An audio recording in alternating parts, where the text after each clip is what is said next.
Welcome back to Vashishtha channel. Karthika Puranamu 20వ అధ్యాయము పురంజయుని చరిత్ర.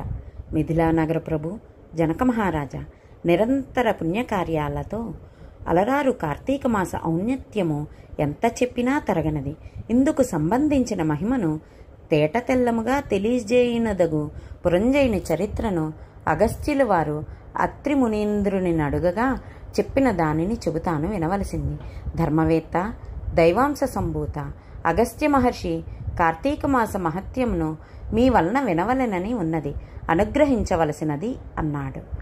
అగస్త్య మహర్షి కార్తీక మాసం పుణ్యప్రదమైన నెల. ఈ నెల రోజులు నదీ స్నానం, దీపదానం చేసినందువల్ల కలుగు ఫలితాలు వర్ణింపశక్యం కాదు. పాతకాలు తొలగిపోతాయి, దుఃఖాలు నశిస్తాయి, పుణ్యలోకాలు సిద్ధిస్తాయి. ఈ కార్తీక మాసం పునీతుణ్ణి చేసిన పురంజయుడి గురించి చెబుతాను విను. ఇది నీకు కార్తీక మాస మహత్యాన్ని ఆమూలాగ్రంగా తెలియజేస్తుంది. పూర్వం త్రేతాయుగంలో అయోధ్యను పురంజయుడనే రాజు పరిపాలిస్తుండేవాడు. రాను రాను పురంజయునిలో మార్పు వచ్చింది. 100 మాగధుల కైవారం వల్ల, స్తుతి స్తోత్రాల వల్ల, శత్రురాజుల భయాందోళనల వల్ల తనకు తానే సాటి అన్న అహంకారం అంకురించింది.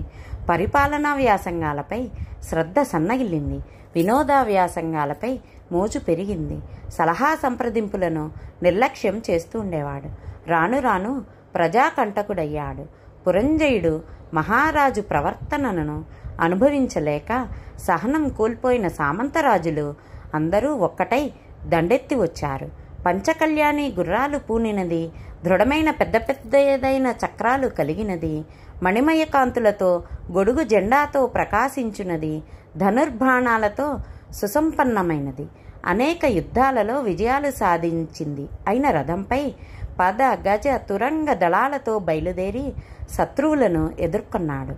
బాణాలతో, గదలతో, అనేక అస్త్రశస్త్రాలతో సంకుల సమరం జరిగింది. కార్తీక పురాణం 20వ రోజు పారాయణ భాగం పురంజయ చరిత్రలోని యుద్ధ ప్రారంభ అధ్యాయము సమాప్తం. ధన్యవాదములు. Please like, share, subscribe our channel.